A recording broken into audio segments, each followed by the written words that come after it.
Hi, I'm John Robert Sutton. I travel the globe searching for unique foods that have been shared by generations of families, cultures, and tradition.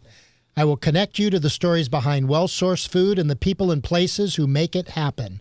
Welcome to Truth in Food. And today, I have the honor of having Costa Rica's West Coast Trade representative here, Andre Urena. How are you, Andre? Hello, how are you, John? Nice to see you. Good to see you. You just got back from Costa Rica. That's right. I was there for a quick trip for my mother. August 15th is Mother's Day in Costa Rica, and so she was having dinner with my brother at this very posh Costa Rican, gourmet Costa Rican food restaurant called Silvestre. Highly recommended. It's right there on Barrio Amon, which is in the center of San Jose. Mm-hmm. My brother picked the restaurant, and I showed up all the way from LA. She was so surprised. It was amazing. That's wonderful. Yeah, but what you would like to is right after that, the day after that, we went straight down to Guapiles, which is Costa Rica is divided in 7 provinces, and one of them is Limon. So Limon is in the Atlantic side. Is the least known of the coast because most of people that have been to the beach in Costa Rica usually go to the Pacific. Mm-hmm. But I like going to the Atlantic, not only because my mother is from there, but also because you're in the middle of the jungle. You get great foods, and from my mom I get great stories. We were just sitting there at a corner of waiting for my brother, and then she goes, "You see that tree?" And I'm like, "Yeah, it's a beautiful tree." And she goes, "You see those little fruits on the top, those red fruits?" I'm like, "Yeah." She goes, "Well, if you eat that wrong, you can die because it's poisonous." I'm like, "What?" I go, "What's it called?" She goes, "It's called, in English, it would be vegetable brain." And so in sesos vegetales. I'm like, "Well, Mom, then why would people eat it?" She goes, "It's because it's delicious. You just got to know when to eat it." I guess you got to be a local, but it's just great. Costa Rica has so many fruits and vegetables. It's just fun. Unbelievable. Now, what is Costa Rican food? What would somebody from LA wonder what is Costa Rican food? The thing I think that we are most known for is that we have rice and beans mixed, kind of like the Cubans do. Cubans call it congri.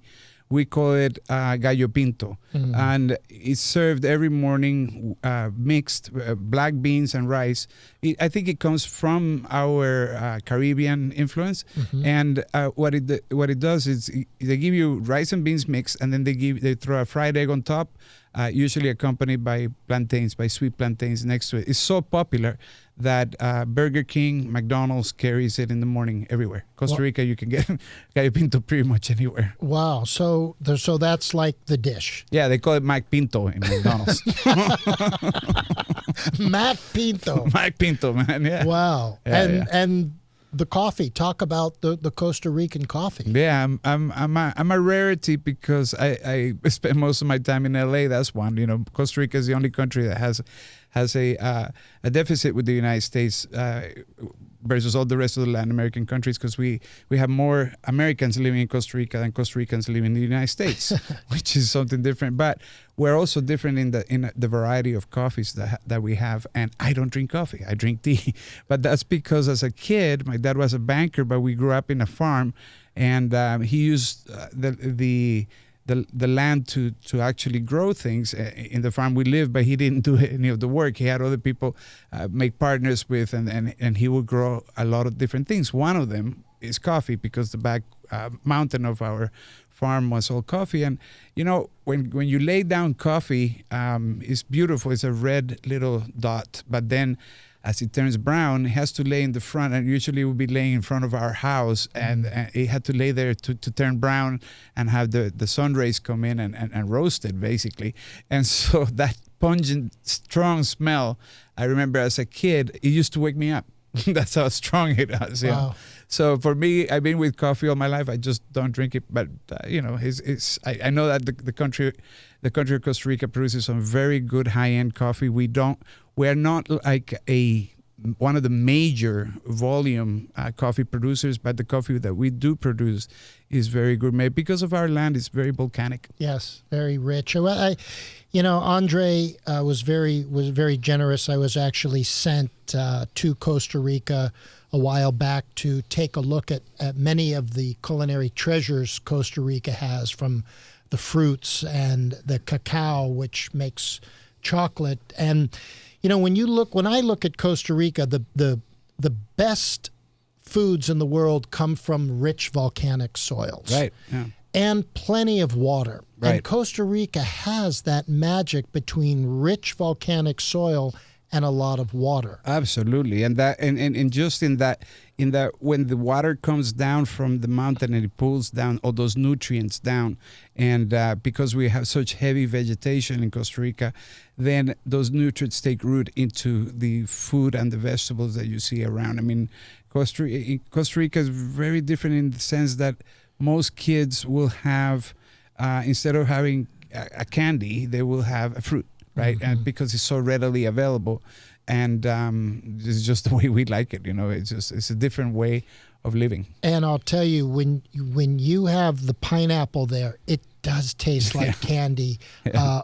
Describe the difference between a Hawaiian pineapple and a Costa Rican, because there's a big difference. There is. I think the difference is not only in the soil, but it's also in the water, the way that they get irrigated. What's around the plants is important. My cousin, Oscar Ivan, who I used to spend a lot of time with in Panama before, he's an actual pineapple expert, and he studied that. And I just recently saw him this weekend in Costa Rica, and we were just talking about the differences between Costa Rican pineapple versus other countries' pineapple, and basically the fact that we have such strong sources of water, and that we have a lot of foliage, and that basically the plant itself, if it is exposed, is not exposed to a very heavy sun, Mm-hmm. and it's just sweeter. It just becomes It sweeter. is. Yeah.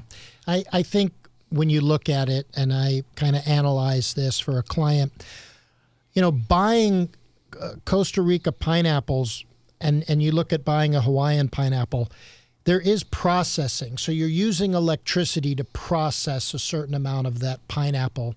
And Costa Rica is about 98% renewable energy. Absolutely. Soon we'll be complete country, one of the first countries that will be completely renewable. And so when you think about that heavy processing, Hawaii, that they do not have renewable energy. It's all oil-based electric energy using pollutables, Right. and carbon. Right. So if I'm trying to do the right thing for the planet by buying Costa Rican pineapple, I'm actually giving back to the environment, because my carbon neutral footprint Yes. is almost zero by buying that pineapple. Right. And then also you got to understand the ecosystem that goes with that. In Costa Rica, we surpassed Hawaii as the number one producer of pineapple years ago. And the reason is because it's a better tasting product. Yeah. But it's also more sustainable, because there is not as much need as to bring all the ecosystem there. The ecosystem is already there. Exists. So only two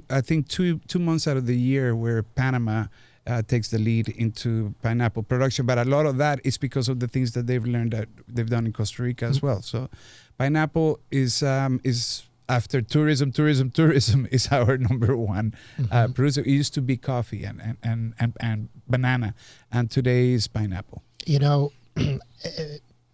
There were many different types of bananas in Costa Rica. I mean, we're used to just the yellow type, but I saw some delicious, fascinating ones.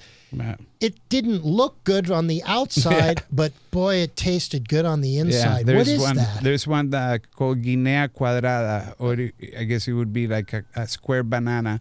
And they're not very pretty, but when you put that inside a pot of black beans, and you put it just like if it was one big bean, and let it cook and simmer slowly with the rest of the black beans, it just tastes like one big black bean, and it assumes the flavor of the black beans, and it's amazing to taste. And it's something you can't really get here. My mom, sometimes when she's here, she goes to particular markets here in Southern California, and she finds it, but you have to really be actively looking for it. And what happens is most people that come from quote unquote banana republics like Costa Rica or like El Salvador, the old people know the differences between the bananas, but the people that already live here, they forget the traditions and why you use the different bananas. But yeah, Costa Rica is definitely a banana country, and we have such great variety of them. Yeah, I noticed that, and I was really trying all the different ones, and the struggle is that so much of the distribution is controlled by only a few countries. Del Monte. Exactly, and Dole and all of them, that there are so many other of these local banana producers that I wish They those never bananas, make it out. I wish it would come There's up. some little sweet bananas that you can only get in Costa Rica, but they're very small, right? So Yes. here, people will look at them. They're like, "Oh, Yuck. there's something wrong with That that." doesn't look like but something. It's that different tasting, just like the heart of palm, for example. The heart of palm that you get in the United States, some of it is canned, and the one that you can get that is not canned, that is frozen, it already went through a process. So having it at source. Oh, my mom was just after I saw her for Mother's Day, we went down to my aunt's house in Limon in that jungle area, right? And we stopped by and we bought all the vegetables and the heart of palm that we were just buying there in the market. You could just eat it just right there. Yeah, I'm actually working with an individual in Costa Rica to bring hearts of palm into Trader Joe's and Walmart. Awesome. Here's why it's so important, and let's talk about hearts of palm for a bit. Yeah. Kind of has a taste of an asparagus or an artichoke, a little bit. Upgraded, I'd say. Yeah. No question about it. But here's kind of like a crab, right? Yeah, it just has it has that really unique mineral flavor, just so much more taste to it. But the fiber is so beneficial for you. Right. That fiber that goes in. I mean, basically you're eating a grass, a giant grass. Right. But here's the difference. The artichokes that are grown here are literally ravaging the environment because, again, those artichokes, you have to heavily put phosphate and fertilizers to grow that artichoke here. They're not native from here. Right. Also, 60% of the electricity generated in the state of California is used to pump water, mainly the California aqueduct. We live in a desert. So all of that water is being pumped, polluting the environment, pumped into these asparagus and fields as well as artichoke fields. You're Right. just getting a chemically wrong thing. Yeah.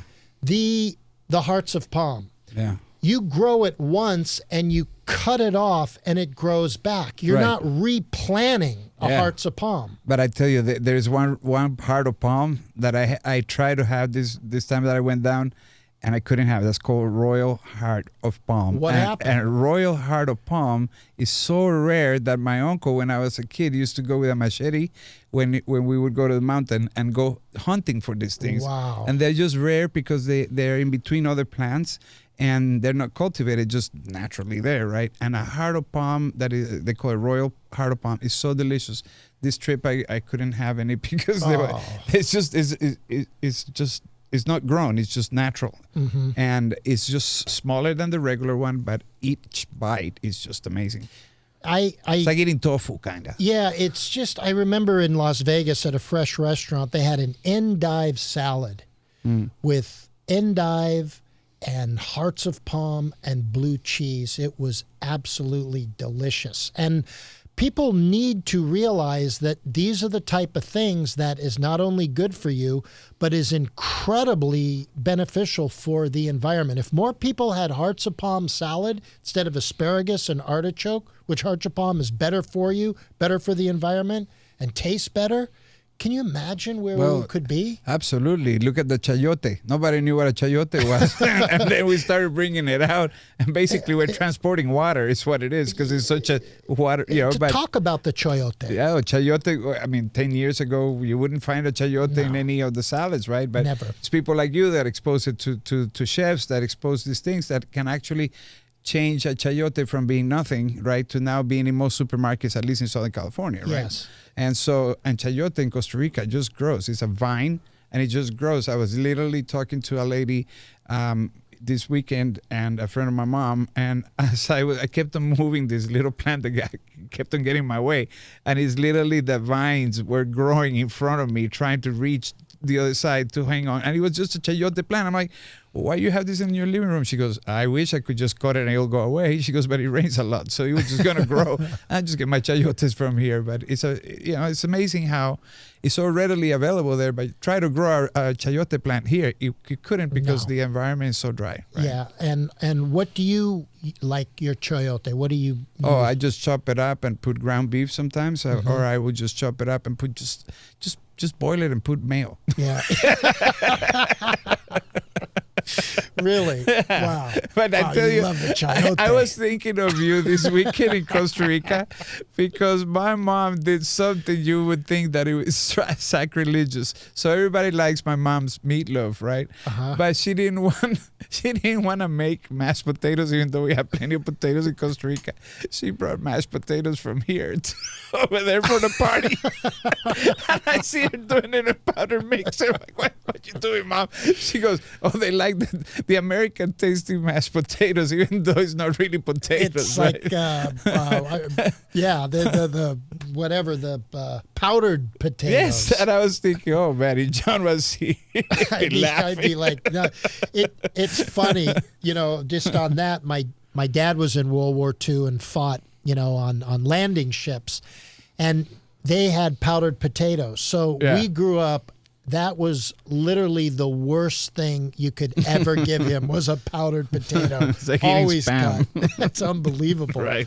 Now, one of the other things you just talked briefly about tourism. To this day, one of the things that blew my mind was being able to go to a river in Costa Rica that's flowing through hot volcanic rock, and you're literally in a river, a hot 95, 100-degree jacuzzi-like river. Right. Talk about that. Right. It's just crazy. It's amazing because we actually have 7 volcanoes, 7 active volcanoes in Costa Rica in a very small, geographical area. However, there's one in particular called Arenal, and it runs really hot on the sides, and so all the water that flows through there just automatically gets warm, and so you have these rivers that are just warm, and it continue warm all the way to the base of the volcano, and that's usually where you find the hot spring locations. You can just sit there and veg all day.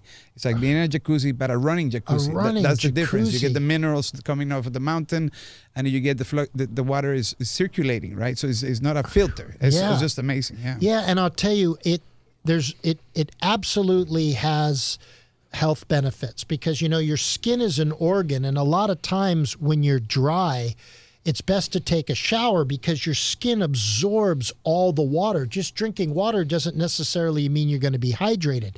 Take a shower and sit there for 2 or 3 minutes because your skin absorbs all the water. Yeah. So sitting in that hot all these minerals are coming off that volcano, and you're sitting there and your skin is absorbing these incredible sulfates and minerals from that water. You just come out of there for days feeling good, man. Yeah, and also most of those hot springs are shaded by big trees, so therefore you have that other benefit that you're sitting in the outside in the middle of the day, yet you're not being burned. You're just even the foliage kind of brings back the heat from the vapors from those hot springs, and it's just amazing. Unfortunately, what happens a lot of times is that the tourists come through Costa Rica like they're going to Disneyland. Yeah. Therefore, they might not get the full benefit of being there, right? Yeah. Because they might go to those hot springs for a couple hours and not really get to disengage. You got to spend a whole day just relaxing. I sure did, and I just remember looking up and seeing the flowers, the flora around go. Like, is that real? Like giant, beautiful. Like it's insects. Like, it's like you're at a Willy Wonka set. Exactly. It's just like crazy how real all of that is. I was just joking with my brother. My brother lives down there, and not only he lives there, but he works for Amazon through Audible, right? So he works inside an office, and I was like, we were walking, and I'm like, you just give all this stuff for granted. I'm like, what? He's like, what do you mean? I'm like, look. Since we got here, I might be seeing 10 different types of butterflies, and you take them for granted because you see them every day. But when I see a butterfly here in LA, I get all happy. Yeah, right? yeah. Over there, it's every day, right? It's like an endangered species. Yeah. Where over there, it's just all kinds of beautiful colors, and then the actual birds, and the variety of birds that we have. Real parrots. Yes, parrots everywhere. Interesting. Now, parrots, sadly, we see them single in a cage. Right. But parrots... They're herds. They're herds. And whenever I saw many of them flying together... It's beautiful. And it's just... it's so beautiful to see that. So when you see them solo, it's not good. Yeah. Actually, you once you see it once, you know where their natural habit is, where they thrive, and you just can't see them being locked up anymore. Yeah, and that's different. What I saw, and also the sloth. Yeah. Those. That the sloth is one of the only animals that actually lives off of drugs. They need to have that drug that they get from what they eat in the bush, because it slows them down.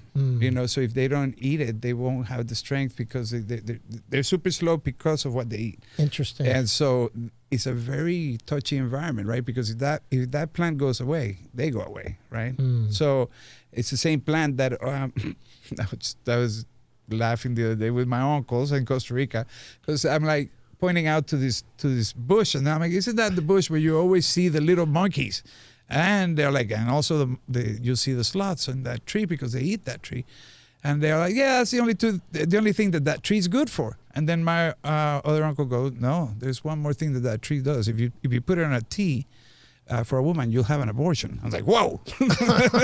So there's so many trees in Costa Rica and plants and things that people use for different methods. Things. And there's such rich variety of them, right? Very medicinal. So, yeah. My brother used to make drinks, special drinks, and you could drink it, and he would put this plant in, and as you drink it, everything goes numb. Jeez. Wow. Yeah. And then it'll come back, right? But it's just, there's so many different things that Costa Rica offers. It's just, I'm worried about all these fires that are going on down south, because it's very fragile. The environment is very fragile. Costa Rica is in an area in which the equator is there. We get all sorts of influence from all kinds of weather. There's a lot of micro weather patterns, and that's fragile. And the environment should stay that functional. Yeah. Because it won't be that way forever. Right?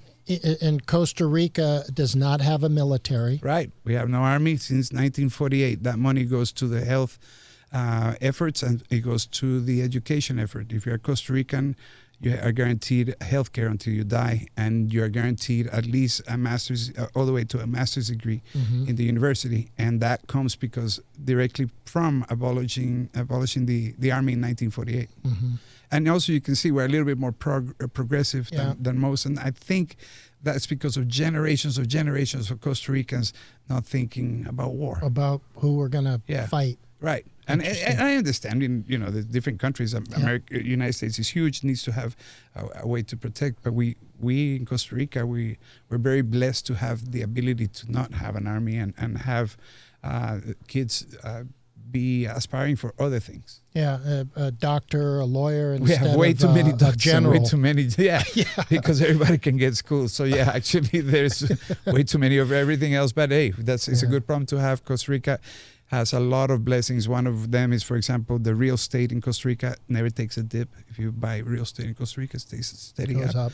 If you're an American and you go to Costa Rica, once you're retired, you don't pay taxes, and so that's why we have so many Americans. But it's a good place to live. Very, very, very gracious with it. We've always been a great host. I don't know. Well, as you know, you've been there. Spectacular. To say pura vida for everything, pure life. Or we say pura vida to say hello. We say pura vida to say goodbye. We use it like the Hawaiians use aloha. And it's really our spirit. Most people speak English. It's our second language. But since we were little kids, we were always being educated that part of what sustains us is the ability to show the world what our country has in a very sustainable way. And we've been able to do that very successfully, actually. Yeah, and I think going down there and looking, it's not like the farmers and the craftsmakers were copying somebody else to make it environmental friendly. I think the world can learn how Costa Rica has been doing this for generations. They're already sustainable. Things are already organic. I was fascinated by the cacao because so many places around the world, just clear cut and grow cacao. In Costa Rica, you're planting it amongst other things. Yeah. amongst other things. So you're having that biodynamic ecosystem, which is making better cacao. Yeah. And I thought, you know something? Why would I buy my chocolate? I look always and make sure it's from Costa Rica because I feel better. I feel better that knowing that the environment's being taken care of, that I'm getting a better product, that it's going toward the individual hard-working person farming this stuff instead of some massive corporation clear-cutting places in Madagascar, correct? Right, yeah. You know? Costa Rica, you will see a lot of small plantations, where in other areas you see large plantations. And when you do large plantations, you actually have to bring in a lot of stuff. Costa Rica is more, boutique, if you would, Yes. when it comes to different fruits. I tell you a fruit that I thought about you, which I thought, oh my God, I discovered the seventh wonder of the world. My uncle comes to me with a mango stand. Have you ever had that? No. What? Oh, you got to check my social media, man. I put it there. It's such a beautiful fruit. But it comes from China, actually. My uncle had it there. A friend of him, but it's a purple fruit, and then you cut it in the middle, and inside it's like a cotton candy type looking candy. And I just thought, oh my God, I gotta. I thought you already seen a mango stand because you know so many fruits, but I thought that would be perfect with a bowl of vanilla ice cream in a high-end gourmet restaurant. Wait a minute. It's just awesome. It's called the mango stand? Mango stand, yeah. See, we got to change the name to just call it cotton candy. It's just awesome. I mean, you'll see this thing, and it tastes just as good as it looks. And it's a new fruit. I went to my uncle's farm in this trip. Within 10 minutes, I had tasted 10 different fruits that I had not tasted. All probably delicious, They're huh? all delicious, but this mango stand thing, man, is a world apart from everything else. I got to show you that. Can it be commercially grown, you think? I think so. I think so. Yeah, but I Wow. was amazed about that fruit. And also, in Costa Rica, there's a thing called jocote, and it was in season. Jocote, to describe it, it's a fruit with a big seed in it, and then you eat kind of like the meat around it, and you can eat it like a mango, where you eat it green, or you eat it once it's plump and red, and it's just so delicious. And here, the only place I've only seen them where they sell it consistently is in Houston, at the market in Houston, but out here I don't see it that much. That fruit is an amazing fruit that it's not really used here. Yeah, I'll tell you what I also loved was the dried fruits, because there's so much natural sugar inside these fruits in Right. Costa Rica already. They're not filled with sugar. Yeah. Here, you see dried fruits and they're layered with sugar because the fruit to begin with doesn't have a sweet taste to it. Right. And I just saw something new in Costa Rica that actually my cousin pointed out to me is a new type of the way they dry. This particular case was pineapple, but instead of drying it, I guess they freeze dry it or something, because you bite into it and it crumbles. Mm-hmm. Not like You're biting. struggling. Yeah, and it's a new process. I have some at home. I got to save you some. It's delicious. Yeah, I'll tell you, it when you're eating that Costa Rican dried fruit and the flavor and the taste, and it's just so good for you, it's like, how could I go back eating Pringles and Lay's potato chips? I do. It's good, but still, I've really loved those dried fruits.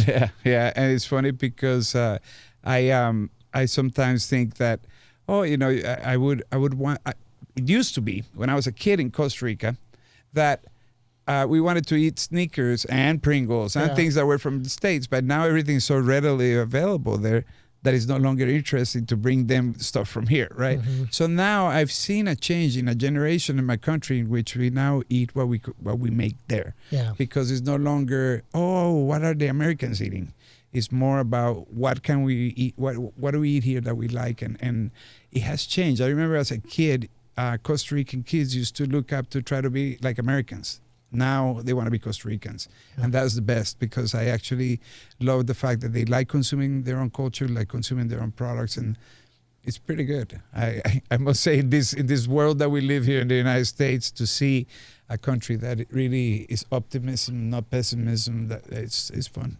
Yeah, and I still like it here though, because you can do a lot of things here. But. You can. It's literally the best of both worlds. And again, I'm here with Andre Urena, Costa Rica's West Coast Trade Commissioner. It's been an honor to speak with you. Thank you, sir. Love the optimism. Love Costa Rica as a model for sustainability and health and just happiness and wealth. Pura vida. Pura vida. And again, thank you, everybody. This is Truth in Food with John Robert Sutton. The program is produced by Swedish Eagle and the crew at Groove Radio Studios in downtown Los Angeles. For more information about this program, please visit my website at suttonselects.com or follow me on social media at Sutton Selects. If you like this episode, please subscribe, rate, and review. I would really appreciate your feedback. See you next week, and pura vida.